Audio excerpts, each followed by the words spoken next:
ठीक है जी। तो श्रीमद् भागवत महापुराण अथ प्रथमो अध्याय, जहाँ से श्रीमद् भागवत महापुराण की शुरुआत होती है। तो पहला श्लोक है सच्चिदानंद रूपाय विश्वसत्यादिहेतवे तापत्रय विनाशाय श्री कृष्णाय वयं नमः। देखिए, जब हम भागवत की शुरुआत करते हैं और भागवत के बारे में जब हम जानने की कोशिश करते हैं तो भागवत का आधार क्या है, भागवत किस चीज के बारे में बताती है। तो ये पहला श्लोक है कि सत्य चित्त आनंद रूपाय, कि भगवान के उस रूप का यहाँ पर वर्णन किया जा रहा है जो सत्य है, चित्त है और आनंद है। अब सत्य, चित्त, चेतन और आनंद, एक ऐसी शक्ति जो सत्य है, मतलब हमेशा रहने वाली है, जिसका कभी विनाश नहीं होता। चेतन है, मतलब वो जागृत है, संसार में जो कुछ भी जागृत है वो चेतन है। अब जागृत में मनुष्य है, इसमें बुद्धि है, विवेक है। पशु है, उनमें बुद्धि विवेक कम है। पेड़ पौधे हैं, उनमें स्थिरता है, लेकिन चेतनता उनमें भी है। और कोई पूछे पेड़ पौधे में चेतनता कहाँ से आ गई, तो पेड़ पौधे बीज से जो अंकुर निकलता है वो चेतनता का अंश है। अंकुर बड़ा बनता है, पेड़ बनता है, फल बनता है। तो उस पेड़ में, उस बीज में जो चेतनता है वही सत्य है, वही प्रभु है। तो सत्य, चित्त और आनंद, और आनंद जो है वो ऐसी अवस्था कि जब हमें एक ऐसा प्रेम, एक ऐसा आनंद जो कभी खत्म ना हो। तो कह रहे हैं कि वो परमात्मा जब अपने चेतन रूप में सृष्टि के कण कण में व्याप्त रहता है तो हर चीज आनंदित हो जाती है, हर चीज में चेतनता आ जाती है, हर चीज में सेंसिटिविटी भी आ जाती है। सुख दुख को बर्दाश्त करने की या सुख दुख को पहचानने की ताकत, तो वो सब प्रभु है। सृष्टि के कण कण में प्रभु व्याप्त। जैसे गीता में श्लोक आता है कि ईश्वर सर्वभूतानाम हृत देशे तिष्ठति अर्जुन। ये अर्जुन जो भगवान है वो सृष्टि के कण कण में व्याप्त है। और वो जो शक्ति है, सच्चिदानंद शक्ति जो है, वो करती क्या है, विश्व उत्पत्त्यादि हेतु, विश्व की उत्पत्ति, पालन और संहार, ये सारा ब्रह्मांड, ये सारी कायनात, ये सब कुछ जो है उस चेतन प्रभु की कृपा से सब कुछ हो रहा है। उत्पत्ति, पालन और संहार, तीनों लोक, तीनों गुण, ये सारे के सारे उस प्रभु की चेतन शक्ति के आधार पर चल रहे हैं। अब वो प्रभु करता क्या है, उसका हमें जरूरत क्या है उसकी, तो कहते हैं ताप त्रय विनाशाय। तो सारा ब्रह्मांड तीन तरह की तापों से, तीन तरह के दुखों से ग्रसित है। पहला दुख है शारीरिक, दूसरा दुख है मानसिक और तीसरा दुख है आत्मिक।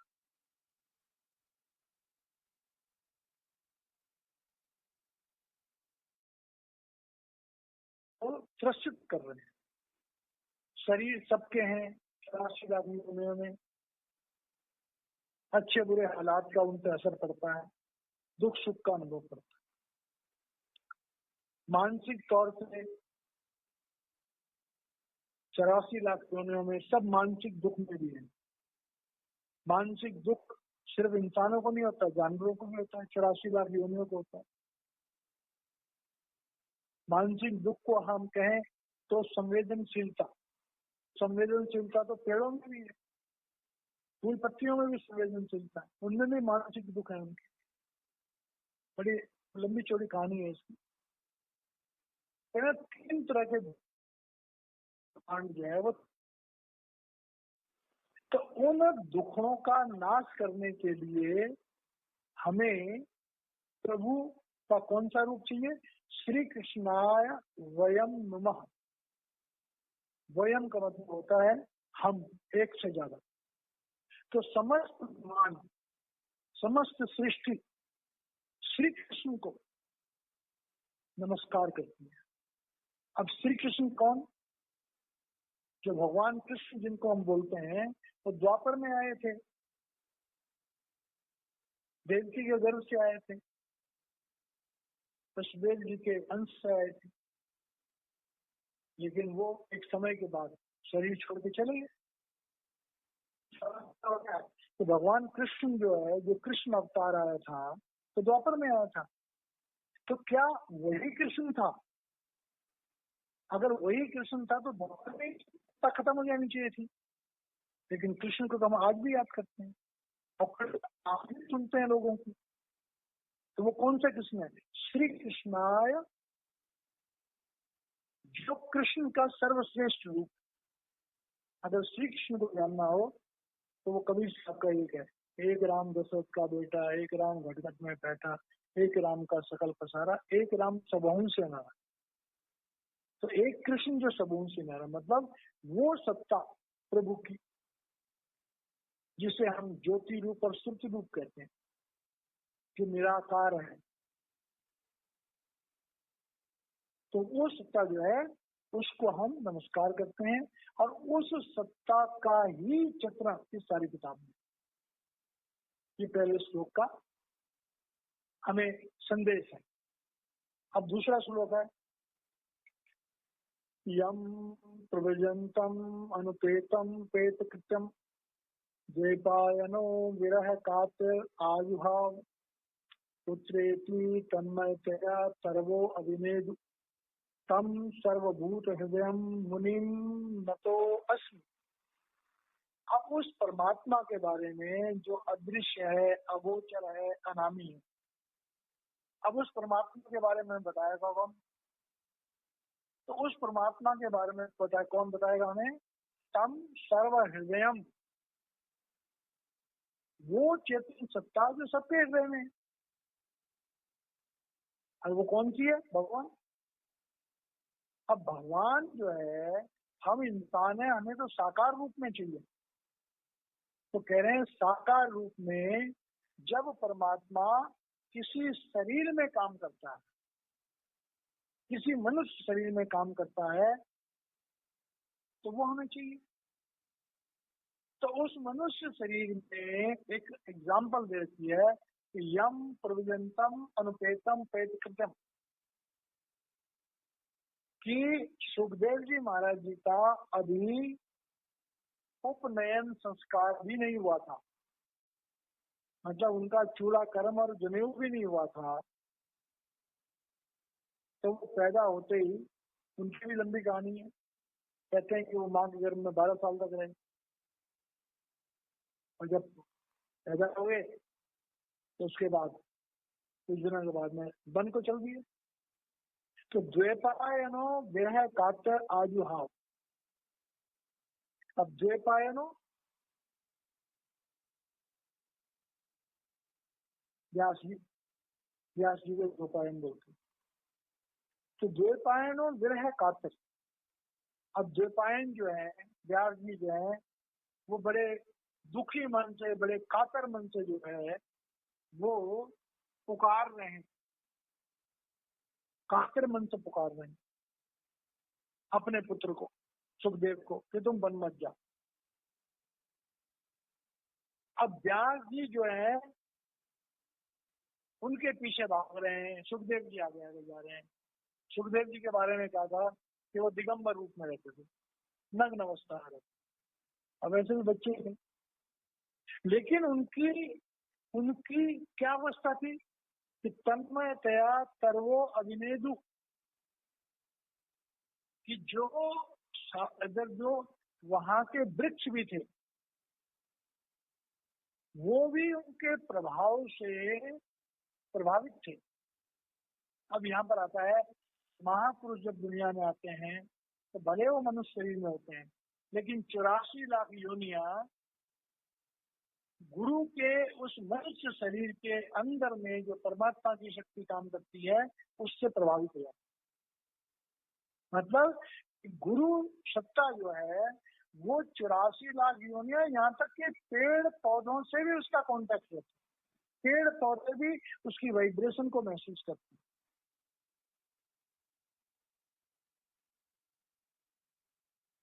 तो पेड़ पौधे भी जो बोल रहे हैं उनकी तरफ से कि तम सर्वहितम सर्वहित सर्वभूत हृदयम, हे सुखदेव जी महाराज, आप सृष्टि के कण कण में व्याप्त हैं, मुनीन मतोस्मि, और सारा वातावरण जो है, यहाँ तक कि पेड़ पौधे भी जो है वो भी सुखदेव जी महाराज जी को प्रणाम करते हैं। तो भागवत कहती है कि पहली शिक्षा इस ग्रंथ में क्या मिल रही है, उस परम पिता परमेश्वर के बारे में जिसके दम पर सारे ब्रह्मांड चल, जो निराकार है, अनादि है, और उसको जानने वाला सदगुरु सुखदेव जी महाराज जी के रूप में जो प्रभु रूप है, वो दूसरा कदम है उनको समझने का। अब प्रभु को और प्रभु के बंदे को, प्रभु का बंदा जो दुनिया में महापुरुष बन के आता है, सुखदेव जी महाराज जी थे, राजा जनक थे,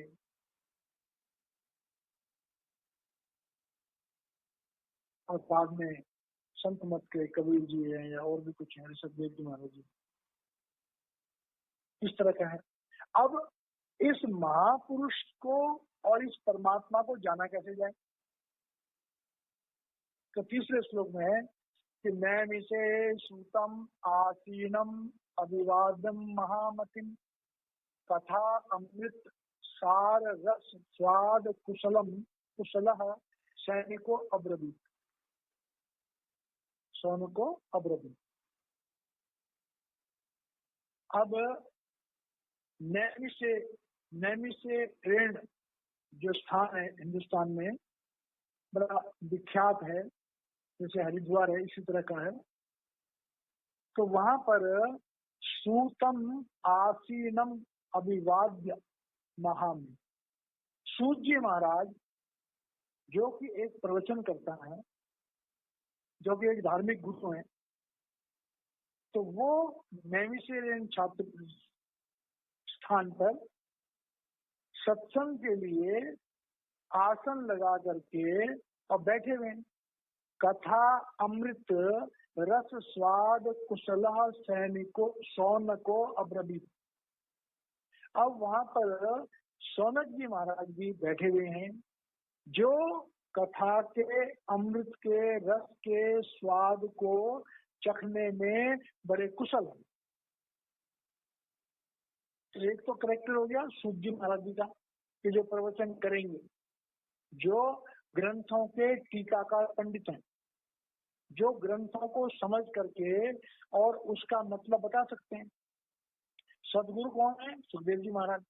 परमात्मा कौन है? श्री कृष्ण। और प्रवचन करता कौन है? सूत जी महाराज। और श्रोता कौन है? सौनक जी महाराज, वो भी ऋषि हैं। लेकिन सौनक जी कथा अमृत रस स्वाद कुशल, तो सत्संग में बैठ करके सत्संग के अंदर जो अमृत बरस रहा है उसके स्वाद को ग्रहण करने वाले, उसका आनंद लेने में प्रवीण है। तो इसमें कितने कैरेक्टर आ गए? भगवान, भगवान को बताने की क्षमता वाला सदगुरु, प्रवचन करता व्यास रूप में। अब व्यास जी में और सुखदेव जी में कितना बड़ा फर्क है।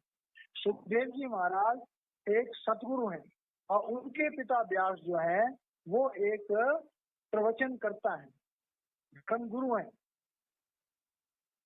वो ग्रंथों के लिखने वाले हैं, उनकी टीका करने वाले हैं। और व्यास जी की तरह से सूत जी महाराज बैठे हैं, इसलिए व्यास पीठ कहा जाता है।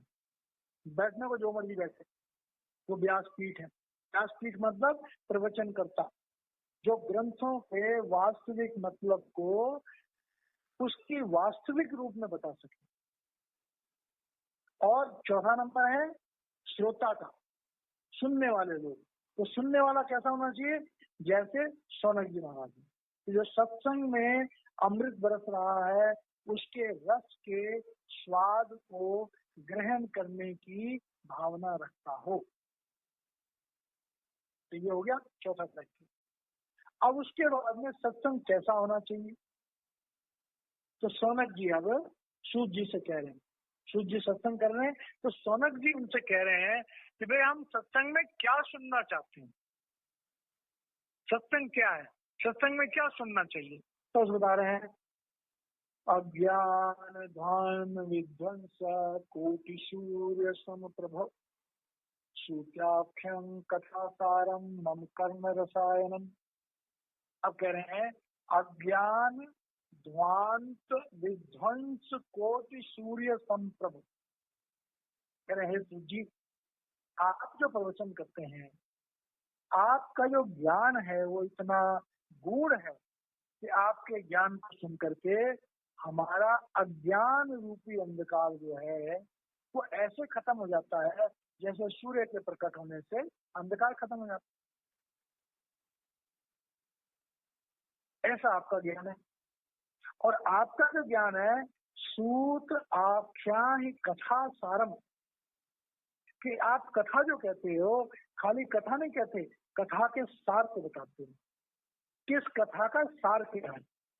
क्योंकि कथा सुन करके श्रोता की हो सकता है इतनी अकल नहीं हो कि वो उसके सार को समझ सके। तो आप जो कथा कहते हो उसका सार बताते हो, मम कर्ण रसायनम। और आपके उस कथा के सार को बताने से मेरे कान जो है वो आनंद से परिपूर्ण हो जाता, मेरा हृदय जो है वो गदगद हो जाता। ये तो आपकी कथा करने की शैली है, आप इतनी अच्छी कथा करते हो। और फिर क्या है कि उस कथा में और क्या होता है? तो कह रहे भक्ति ज्ञान विरागात्तो विवेको वर्धते महान माया मोह निराश्य वैष्णवे क्रियते कथम। अब कह रहे हैं ये जो संसार है इसकी क्या दुर्दशा है कि भक्ति ज्ञान और वैराग्य, भक्ति ज्ञान और वैराग्य और विवेक, इससे ये संसार खाली है। लोग बातें बहुत करते हैं, ना उनको पता भक्ति क्या होती है, ना उनको पता ज्ञान क्या होता है, ना उनको पता वैराग्य क्या होता है, ना उनको पता विवेक क्या होता है। तो कह रहे हैं भक्ति ज्ञान और वैराग्य और विवेक अक्सर लोगों का बहुत कमजोर हो जाता है। और दूसरा क्या? माया मोह निराश्य। और माया मोह मतलब मोह रूपी माया, माया कहते हैं अंधकार को, माया कहते हैं अज्ञान को। तो अज्ञानता के कारण से हमारी जिंदगी में मोह हो गया। अब सारा संसार मोह में फंसा हुआ है। अब मोह में फंसा हुआ है। अब दुनिया में 3 तरह के लोग हैं, तमोगुणी, रजोगुणी और सतोगुणी। तो सतोगुणी लोगों को वैष्णव कहते हैं। अब कह रहे हैं, ये सौनक जी कह रहे हैं कि भाई सूत जी, जो दुनिया में प्रभु की प्राप्ति के लिए कुछ करना चाहते हैं उनकी बड़ी जरूरत है। क्या? कि वैष्णवे क्रियते कथम, कि जो लोग प्रभु को पाना चाहते हैं, जो सत्संग की तरफ चलना चाहते हैं, जो भक्ति करना चाहते हैं, वो करें क्या? तो हे सूत जी, आप कृपा करें, अपने प्रवचन में हमें वो प्रसंग दें कि हमारी भक्ति बढ़ जाए, हमारा ज्ञान बढ़ जाए, हमारा वैराग्य बढ़ जाए, हमारा विवेक बढ़ जाए और हम माया और मोह से थोड़ा छूटने शुरू हो जाए। और जो वैष्णव हैं, जो प्रभु की तरफ चलना चाहते हैं, जो भक्ति के रास्ते पे चलना चाहते हैं, उनको सपोर्ट मिले। और या यो कहो कि आपके सत्संग से ये चीजें लोगों को मिलती हैं। अब इन चीजों में जरूरत क्या है? तो कह रहे हैं कि घोरे कलो प्रायो जीवाश्च असुरताम गतः क्लेश आक्रांत तस्यैव शोधने किम परायण। अब कह रहे हैं सूजी घोर कलयुग आ गया। मैंने देखा जाए तो जब ये किताब अगर लिखी गई होगी समझ लो 82 के टाइम में तो 5000 साल हो गए। तो 5000 साल का कलयुग जो है आज के कलयुग से तो बहुत सुंदर रहा होगा। तो उस समय क्या हालत थी? कह रहे हैं कि घोर कलयुग आ चुका है और जो जीव हैं, जीवों में मनुष्य की बात मेन हो रही है कि प्रायो जीवाश्च असुरताम गतः, कि जो मनुष्य हैं वो असुर बन गए, राक्षस बन गए। उनकी जो हरकतें हैं वो राक्षसों जैसी। क्लेश आक्रांत, और घर घर में क्लेश, घर घर में झगड़े हैं, और हर आदमी आक्रांता बन गया। आक्रांता माने दूसरे के ऊपर कष्ट देने वाला, आक्रमण करने वाला। और हर इंसान जो है वो ऐसी कंडीशन में आ गया है कि कोई किसी की बात सुन ही नहीं सकता, सब एक दूसरे पे प्रहार करने की में लगे हुए हैं। अब कह रहे हैं कि तस्सैव शोधने किम परायण। अब इन सब चीजों को काबू हम कैसे करें, कैसे हम अपने स्वभाव को बदलें, कैसे अपने क्लेशों को बदलें और कलयुग के प्रभाव से हम कैसे दूर हों, ये बताएंगे। तो अपने सत्संग में क्या क्या बताओ, हम क्या क्या सुनना चाहते हैं। अगला कहते हैं श्रेयसाम यद भवेच्छेये पावनाना च पावनम कृष्ण प्राप्ति करम सत्सत साधनम तद्वदाधुना। अब कह रहे हैं सौनक जी कह रहे हैं कि हे सूत जी, हमने सुना है महापुरुषों से कि श्रेयसाम यद भवेच्छेये पावनाना च पावनम, कि भाई ऐसे बड़े पवित्र पवित्र रास्ते हैं और बड़े श्रेष्ठ रास्ते हैं। हमारे धर्म ग्रंथ बताते हैं कि प्रभु प्राप्ति के लिए बड़े श्रेष्ठ से श्रेष्ठ रास्ते हैं। किसी के लिए कृष्ण प्राप्ति कर्म, कृष्ण की प्राप्ति के लिए। अब कृष्ण की प्राप्ति के लिए उस परम पिता परमेश्वर से जुड़ने के लिए जो अदृश्य अगोचर अनामी है, जो चेतन रूप में सृष्टि के कण कण में व्याप्त है, उस चेतन परमात्मा जिसे हम कृष्ण के नाम से पुकारते हैं, उसको प्राप्त करने के लिए, उससे मिलने के लिए शाश्वत साधनम, सृष्टि के शुरुआत से लेकर के और आज तक वो कौन सा साधन है, वो कौन सा तरीका है जिससे हम भगवान को प्राप्त कर सकते हैं। तो खुद ही कह रहे हैं कि तद वदा धुना, कि हमने शास्त्रों में पढ़ा है कि वो साधन एक धुन है, एक शब्द मार्ग है। प्रभु प्राप्ति के लिए साधन है वो शब्द मार्ग है, ऐसा हमने लोगों से कहते हुए सुना है। अब हम तुमसे जो कह रहे हैं और हमने जो सुना है उसका हम वर्णन कर रहे हैं। कह रहे हमने एक बात और सुनी है, क्या? चिंतामणि लोक सुखम तुरद्रु स्वर्ग संपदम प्रियक्षति गुरु प्रीतो वैकुंठ योग दुर्लभम।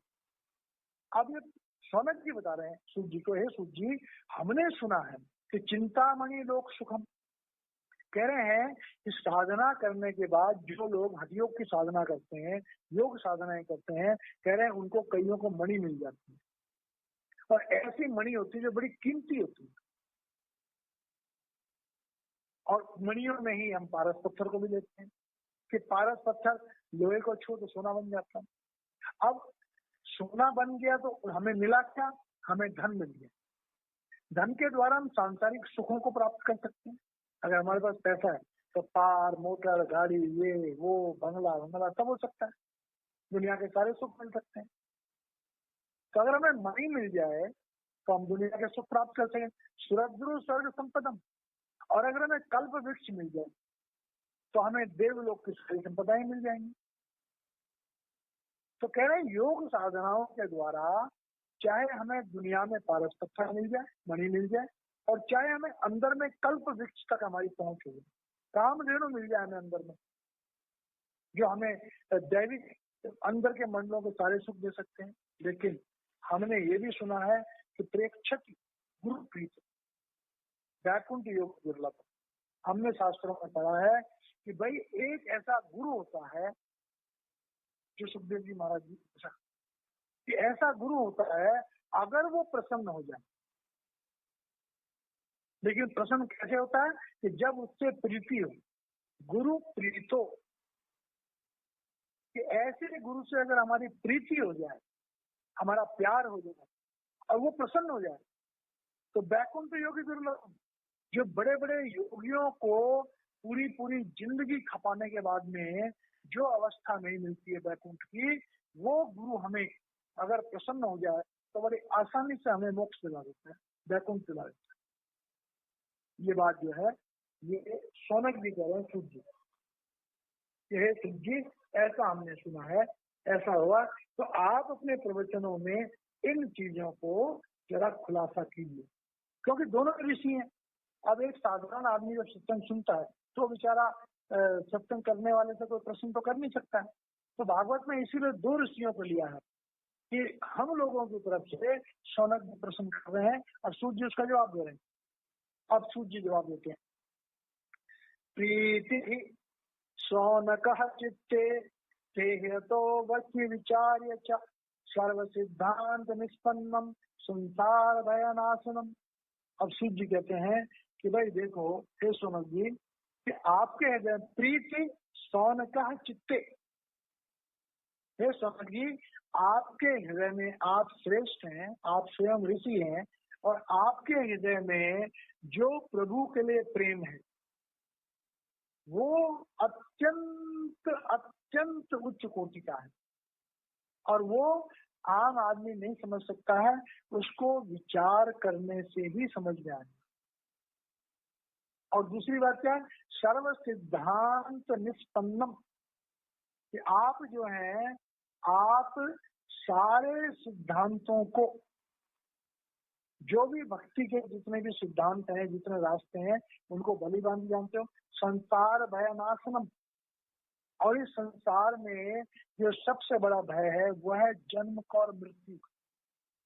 तो शौनक जी आप जन्म और मृत्यु के उस भय से मुक्त हैं। मतलब एक ऋषि दूसरे ऋषि को कितने सम्मान के साथ, कितने आदर के साथ बता रहे हैं, ये हमारे लिए प्रेरणा का सूत्र है। कि आम दुनिया में क्या देखते हैं, थोड़ा बहुत किसी को ज्ञान हो जाता है तो दूसरे ज्ञान वाले को वो नजदीक भी नहीं आने देता। और यहाँ पर एक ऋषि आग्रह कर रहे हैं और दूसरे ऋषि बता रहे हैं, और जिनसे आग्रह कर रहे हैं फिर वो उनसे आग्रह करते हैं। अब सूत जी जो है शौनक जी को पूरा सम्मान दे करके बता रहे हैं। आगे क्या कहते हैं, भक्त्या बोधवर्धनम यच्च कृष्ण संतोष हेतुकम तदहम ते अभिलाषन्ति सावधान प्रयास। अब क्योंकि भाई वक्ता तो वक्ता ही है, व्यासपीठ पे बैठा हुआ है, तो जब उसको कहा गया बोलो, तो भाई चाहे सामने कोई भी कितने पढ़े लिखे बैठे हो तो उसे तो सत्संग करना ही पड़ेगा अपना। तब वो क्या करें कि भक्ति बोध वर्धनम, कि भी ये सत्संग जो है भक्ति के बोध को बढ़ाने वाला, बोध माने होता है समझ। आम आदमी भक्ति करता है लेकिन भक्ति कैसे करनी चाहिए, भक्ति का क्या महत्व है, वो ज्ञान बहुत कम लोगों को होता है। तो कह रहे हैं भक्ति के बोध को समझने के लिए यत् च कृष्ण संतोष हेतुकम, कह रहे भक्ति वही सफल है जो प्रभु को मंजूर हो, भक्ति वही सफल है जो हमें प्रभु तक ले जाए, जो प्रभु के हेतु, प्रभु के लिए की। भक्ति वही सफल है जो प्रभु के लिए की जाए, जो हमें प्रभु तक पहुंचा दे। और तदहम ते अभिशासन्ति सावधान प्रयासो, और जैसा आपने कहा है उस भक्ति के रास्ते को अभी हम बोलने जा रहे हैं, सावधान होकर के आप लोग सुने। काल व्याल मुख ग्रास त्रास निर्णास हेतवे श्रीमद् भागवतम शास्त्रम कलो पीरेण भाषितम। अब देखिए जो प्रवचन करता है वो अक्सर किसी ग्रंथ का सहारा लेता है, या यूं कहो कि प्रवचनकर्ता को किसी ग्रंथ का सहारा लेना चाहिए, इसलिए कि उस ग्रंथ में जो लिखा हुआ है, जब प्रवचनकर्ता उस ग्रंथ की व्याख्या करेगा तो ज्यादा अच्छा बोल पाएगा और ज्यादा अच्छा लोगों को समझ में आएगा। तो क्या कह रहे हैं कि भाई काल ब्याल मुख ग्रास त्रास, तेरा सारा संसार जो है वो काल रूपी ब्याल, अब ब्याल बाघ को भी बोलते हैं, कई लोग ब्याल सर्प को भी बोलते हैं, अजगर को भी बोलते हैं। तो कहते हैं काल रूपी जो ब्याल है, जो बाघ है, उसके मुख में और संसार सारी 84 लाख योनियां जो है, मनुष्य क्या जानवर क्या कुछ, सारी सृष्टि जो है उस काल के मुख का ग्रास बनी हुई। तो सबको मौत एक दिन जरूर आनी है, और मौत जब आती है तब हमें बड़ी पीड़ा होती है, और उस पीड़ा के निर्वाह के लिए, उस पीड़ा से बचने के लिए, निर्नाश, पीड़ा से बचने के लिए क्या रास्ता है? शिव जी बता रहे हैं कि उस पीड़ा से, उस मृत्यु की पीड़ा से सारा संसार एक दिन मृत्यु के ग्रास में चला जाएगा, उस पीड़ा से बचने का क्या रास्ता है वो बता रहे हैं। और रास्ता क्या है? श्रीमद् भागवतम शास्त्रम कलो कीरेण भाषितम। कह रहे हैं भाई, जो सुखदेव जी महाराज जी ने श्रीमद् भागवत नामक शास्त्र की जो रचना करी है वो इस कलयुग के लिए ही करी है। मतलब कि श्रीमद् भागवत महापुराण जो है, या श्रीमद् भागवत जो है, उसकी रचना हमें जन्म और मृत्यु के भय से मुक्त होने के लिए की। अब देखिए, जब हम भागवत कहते हैं और हम सप्ताह कहते हैं, तो भागवत और सप्ताह जो लफ्ज हैं उनके मतलब समझने के लिए हमें जरूरी करना चाहिए। भागवत का मतलब होता है भाव आगवत, भाव आगवत, कि तुम आग की तरह हो जाओ, तुम ज्योतिर्मय हो जाओ। और आगमय का मतलब आग में ज्योति भी है, आग में शब्द भी है, ज्योतिर्मय शब्द। तो भागवत का वास्तविक मतलब है ज्योतिर्मय शब्द, ज्योतिर्मय शब्द। और सप्ताह का मतलब क्या है? सप्त आह, सप्त मने सात, आह मने विस्मयकारी शब्द। 7 तरह के अंदर में शब्द सुनाई देते हैं, उन 7 तरह के शब्दों को सुन करके हे प्राणियों तुम ज्योतिर्मय हो जाओ। सप्त आह और भ आगवत, भागवत, भ आगवत, तुम आग की तरह हो जाओ, ज्योतिर्पुंज हो जाओ। और ज्योतिर्पुंज कब हो गए? सप्त आह, तुम 7 तरह के अलग अलग किस्म के विस्मयकारी शब्दों को सुनोगे तो तुम आगवत हो जाओगे, तुम ज्योतिर्मय हो जाओगे, तुम प्रभु को प्राप्त कर लोगे। तो ये ऐसा जो ग्रंथ है जिसके द्वारा हमें शिक्षा मिलती है, तो सुखदेव जी महाराज जी ने लिखा, एतस्मात् परम कंचन मन शुद्धये न विद्यते जन्मांतरे भवेत् पुण्यम तदा भागवतम लभेत्। अब कह रहे हैं एतस्मात् परम, कह रहे हैं इससे ज्यादा बढ़िया, इससे ज्यादा उच्च कोटि का कश्चित मन शुद्धये न विद्यते, मन को शुद्ध करने के लिए इसके अलावा कोई भी रास्ता जो है इससे उचित, इससे बढ़िया और नहीं है, 3 लोकों में और नहीं है। कह रहे हैं जन्मांतरे भवेत् पुण्यम तदा भागवतम लभेत्। तो कह रहे हैं कई कई जन्मों के पुण्य कर्म जब हमें मिलते हैं तब हमारे मन की शुद्धि के लिए हमें भागवत लभेता, तब हमें प्राप्त होता है। अब मन शुद्धि के बारे में क्या है? तो गुरबाणी में आता है कि भरिए हथ पैर तन दिया, पानी धोते उतरत किया, मूत पलीती कपड़ हुए, बे साबुन लगिए वो धुई, भरिए मत पापा के संग, सो धोते नाम के ना। तो मति कब ठीक होती है, मन की गंदगी कब होती है, जब हम अंदर के ज्योतिर्मय शब्द से जुड़ते हैं, जिसमें ज्योति भी है और शब्द भी है। उसी का जिक्र यहाँ पे हुआ। लेकिन कह रहे हैं जब हमारे जन्म जन्मों की हमारी भक्ति जो है वो फलीभूत होती है, तब हमें ये समय मिलता है। अब उसका एग्जाम्पल दे रहे हैं, परीक्षिते कथा वक्तुम समायाम संस्थे सुखे शुभात्मम गृहत्यावे देवास्तत्र समागतम। तो कह रहे हैं परीक्षित की कथा, मतलब परीक्षित को मोक्ष दिलाने के समय में वहां पर सुखदेव जी महाराज उपस्थित हुए थे। और जब सुखदेव जी महाराज उपस्थित हुए थे तो वहां पर सुधा कुंभम गृहीत्वा एवं देवास्तत्र समागमन। तो कह रहे हैं वहां पर देवता लोग अमृत का घड़ा लेकर भी पहुंच गए। अब ये बड़े गूढ़ राज की बात है कि देवलोक में अमृत है, उस अमृत को पीने के लिए कहते हैं अमर हो जाते हैं। देखिए उस अमृत को पी करके अमर कहाँ होंगे? सबसे बड़ी बात तो ये, अमर तो कोई भी नहीं हो सकता, कर्मों के विधान में सारे के सारे। तो मतलब ये हुआ कि उस अमृत को पी करके देवलोक में जो लोग हैं वो कभी बूढ़े नहीं होते। उन लोगों को जो भी समय देवलोक का होता है वो एक उच्च कोटि के बड़े सुंदर शरीर में रहते हैं। देवलोकों की एक ही बात है कि वो दुखों से, आपदाओं से और शरीर के डिटोरिएशन से बचे होते हैं। तो वो घड़ा जो है वो हमें एक सीमित वक्त के लिए एक सुंदर शरीर प्रदान कर सकता है, जिसे हम अमृत कह देते हैं। तो कह रहे हैं देवता लोग जो है अमृत का घड़ा लेके आ गए, उस कथा में आ गए। और जब वो लेके आए, सुकम नत्वा बदन सर्वे सर्वकार्य कुशलासुरा कथा सुधाम पृच्छसे वे गृत्वा एव सुधा इमम। तो वहां पर जो है कि आकर के एवं विनमये जाते सुधा,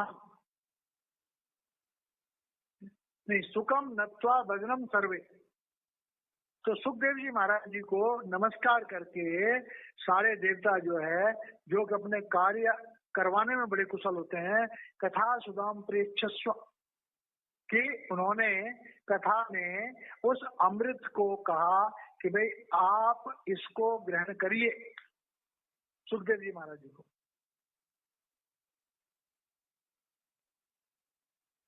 तो उसके बाद क्या कहते हैं कि क्व सुधा को कथा लोके को काचा चमणिर महान ब्रह्म रातो विचार तदा देवांच हासह।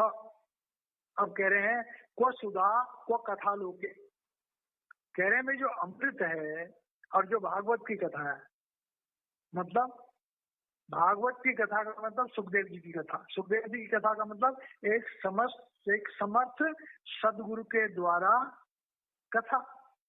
और सुधा जहां बोला गया है ये है रिद्धियां और सिद्धियां। जो अमृत तो बोलते हैं, देवताओं के पास रिद्धियां और सिद्धियां है, तो हमें रिद्धियां और सिद्धियां दे सकते हैं। तो रिद्धियां सिद्धियां और कथा और नामदान और एक समर्थ सदगुरु के द्वारा दी गई हमें शिक्षा, दोनों में क्या है? क्व काचा क्व मणिर महान, मतलब रिद्धियां सिद्धियां एक कांच के टुकड़े की बराबर है और गुरु द्वारा दिया गया नामदान जो है वो एक मणि के समान है। तो कह रहे हैं कि भाई ये बात विचार करने वाली है। और देवताओं को ये बताया गया कि भाई तुम्हारी जो ये रिद्धियां सिद्धियां हैं, इनका भक्ति के रास्ते पर कोई इसका प्रभाव नहीं। और ये जो गुरु के द्वारा सूर्य महाराज कह रहे हैं कि प्रभु प्राप्ति के लिए जो ये रास्ता मिलता है, किनको मिलता है? अवक्ता चित्तां च विज्ञान कथामृतम श्रीमद् भागवती वार्ता सुराना अपि दुर्लभा। अब कह रहे हैं कि एक समर्थ सदगुरु की तरफ कौन लोग जाते हैं? कोई इंसान जितना मर्जी पढ़ा लिखा हो, कोई इंसान जितना मर्जी धनवान हो, कोई इंसान जितना मर्जी बड़ा सदाचारी हो, जब तक उसके दिल में श्रद्धा नहीं होगी, जब तक उसके दिल में शिष्य भाव नहीं होगा, जब तक उसके दिल में विनम्रता नहीं होगी, जब तक उसके दिल में प्रभु प्रेम नहीं होगा, तब तक वो इस गुरु के द्वारा मिलने वाला जो यहाँ पर भागवती वार्ता कहा गया जिसके लिए, वो नहीं मिल सकती। इसीलिए सुराना अपनी दुर्लभा। अब यहाँ पर सुराना जो लफ्ज बोला गया है वो देवताओं के लिए, लेकिन देवता मतलब महान लोगों के। तो देवता तो वैसे ही सदगुरु के नजदीक नहीं आते हैं, उन्हें तो अहंकार होता अपनी रिद्धियां सिद्धियां। अरे संसार में भी देख लो, जितने ज्यादा पढ़े लिखे हैं, जितने बड़े योगी हैं, वो कोई सदगुरु के नजदीक नहीं आता। तो उल्टा कहते हैं सदगुरु से ज्यादा हम जानते हैं। तो कहते हैं अहंकार हमें गुरु के नजदीक नहीं जाने देता, अहंकार हमें गुरु के नजदीक नहीं जाने देता। तो कह रहे हैं जब तक अहंकार विहीन आदमी नहीं होगा तब तक नहीं जा सकता। अब सूर्य जी महाराज कह रहे हैं कि कोई इंसान इस गलतफहमी में न रहे कि जो बात कही जा रही है वो कहीं गप तो नहीं है। तो कह रहे हैं राज्यो मोक्षम जीक्ष पुरा दाता विस्मिता मृत्यु लोके तुला वधा तोलया साधन अन्य जा। तो कह रहे हैं कोई इंसान गलतफहमी में न रहे। राज्यो मोक्षम तथा दीक्ष पुरा धाता विस्मिता, कि राजा परीक्षित जो है उसने सुखदेव जी महाराज से नामदान लेकर के और मोक्ष को प्राप्त किया। और जब उनको मोक्ष प्राप्ति हुई, अब मोक्ष प्राप्ति मरने के बाद हुई नहीं, मरने से पहले। मरने से पहले जब राजा परीक्षित को मोक्ष प्राप्त हो गया, मतलब कि वो शरीर के ऊपर उठना शुरू कर दिया उन्होंने, तो सारे के सारे लोग जो है वो विस्मित होने लगे, अचंभित होने लगे कि मरने से पहले मरने की जो प्रैक्टिस है, मरने से पहले मरने का जो ज्ञान है, भाई ये कितना असंभव है, कैसे हो सकता है। सत्य लोके तुला बदत्वा अतोलया साधन अन्य जह। कह रहे हैं कि जितने तीनों लोक हैं, सत्य लोके का मतलब तो ब्रह्म लोक समझ लो, देवलोक, देवलोकों में भी ये हड़कंप मच गया कि भाई पृथ्वी पर ऐसा कौन सा तरीका है कि जो मोक्ष, क्योंकि मोक्ष तो देवताओं को भी संभव नहीं है, देवताओं को भी मोक्ष नहीं है। देवता अपने उच्च कर्मों को भोग करके उनको वापस आना पड़ेगा, वो भी नहीं जा सकते। तो कह रहे हैं कि सब लोग जो है वो बड़े आश्चर्यचकित हो गए कि ये क्या हो गया। तो ये बात ये बताई गई है कि लोगों ने गलत मतलब निकाल लिया कि भागवत की कथा बांट दो और मोक्ष मिल जाएगा, और ये जो है कथा बांटना योग साधना से बढ़िया है। तो कह रहे हैं कि भाई ये ऐसा नहीं है कि भाई लघून अन्यानि जातानि गौरवेण इदम महत् तदा ऋषि गणा सर्वे विस्मयम परमन्यु।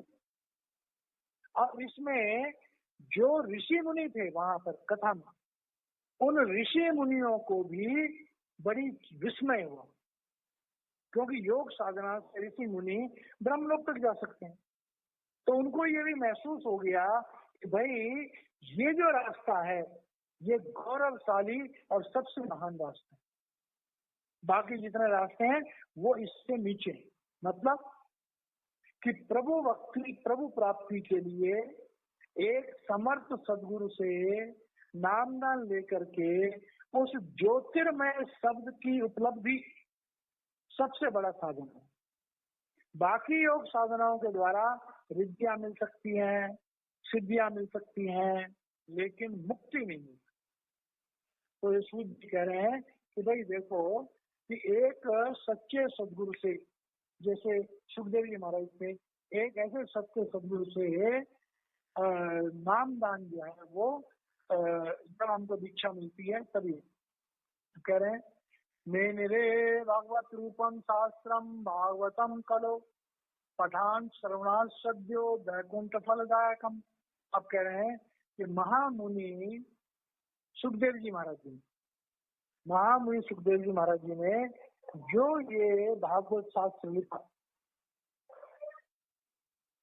महामुनि सुखदेव जी महाराज जी ने जो ये भागवत शास्त्र लिखा है वो मैंने रे भागवत रूपम शास्त्रम भागवतम कलो पठनात् श्रवणात् सद्यो वैकुंठ फलदायकम। अब कह रहे हैं कि भाई जो ये रास्ता है, क्या ये रास्ता कोई जादू मंत्र का है? कहते नहीं, ये जादू मंत्र का नहीं है। ये रास्ता पठनात् श्रवणात् सद्यो, कह रहे हैं कि हमें इस रास्ते पर सत्संग सुनना पड़ेगा, स्वाध्याय करना पड़ेगा, और सत्संग और स्वाध्याय के द्वारा जो कुछ हमने सुना या पढ़ा उन दोनों का मिश्रण करके हमें उसे अंतःकरण में महसूस करना होगा, वैकुंठ फलदायक। तभी हम उस वैकुंठ में जा सकते हैं। अब जब हम पढ़ेंगे और सुनेंगे और वैकुंठ जाएंगे तो वो कौन सा तरीका होगा? तो कह रहे हैं सप्ताहेन श्रुतम च एतत् सर्वथा मुक्तिदायक।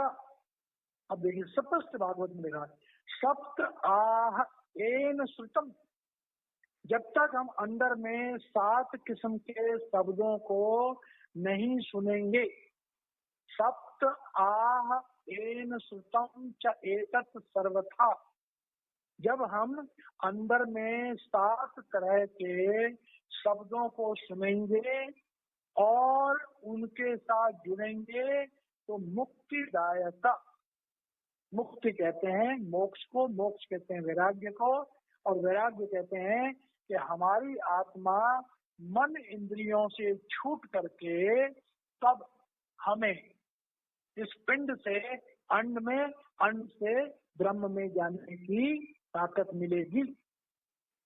और सनकाद्यो पुरा प्रोक्तम नारदाय दया परे, कह रहे हैं कि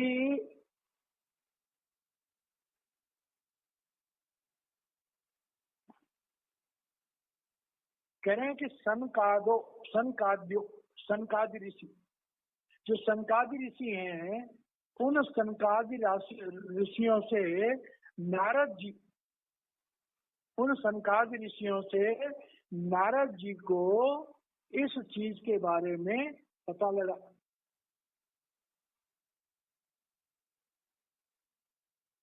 शास्त्र विधि से जो है कुमार है तस्य भाषिता, कुमार कहते हैं कि नारद जी के लिए, और सनकाद्यो तो सनकादि ऋषियों के लिए। तो सनकादि ऋषियों के द्वारा नारद जी को इस ज्ञान का, इसी किताब में आएगा ये पहला प्रसंग जो है पूरा का पूरा इसी तरह से, तो सनकादि ऋषियों के द्वारा नारद जी को इस ज्ञान के बारे में बताया गया। अब शौनक जी महाराज, सूत जी की बात पूरी हो गई, अब शौनक जी महाराज कह रहे हैं, शौनक जी महाराज कह रहे हैं, अब ये प्रश्न कर रहे हैं, कह रहे हैं लोक विग्रह मुक्तस्य नारदस्य अस्थिरस्य च विविश्रुवे कुतः प्रीति संयोगः कुत्र ते सः। अब कह रहे हैं लोक विग्रह मुक्तस्य, कह रहे हैं भाई जो नारद जी हैं वो तो संसार के प्रपंचों से मुक्त है। लोक विग्रह, संसार के प्रपंच, मुक्त से, नारद जी तो संसार के प्रपंचों से मुक्त है। नारदस्य अस्थिरस्य च, लेकिन उसके बाद भी नारद जी जो है वो अस्थिर है, वो एक जगह पे टिक नहीं सकते। तो कह विधि श्रवे कुतः प्रीति, कह रहे नारद जी को इस ज्ञान को सुनने की प्रीति, कहां पर उनको इच्छा हुई सुनने की? संयोग कुत्र ऐसा, और कहां पर ये संयोग हुआ उनका? यहाँ पर जाकर के उनको इस कथा को श्रवण करने का मौका मिला, श्रवण करने का मौका मिला।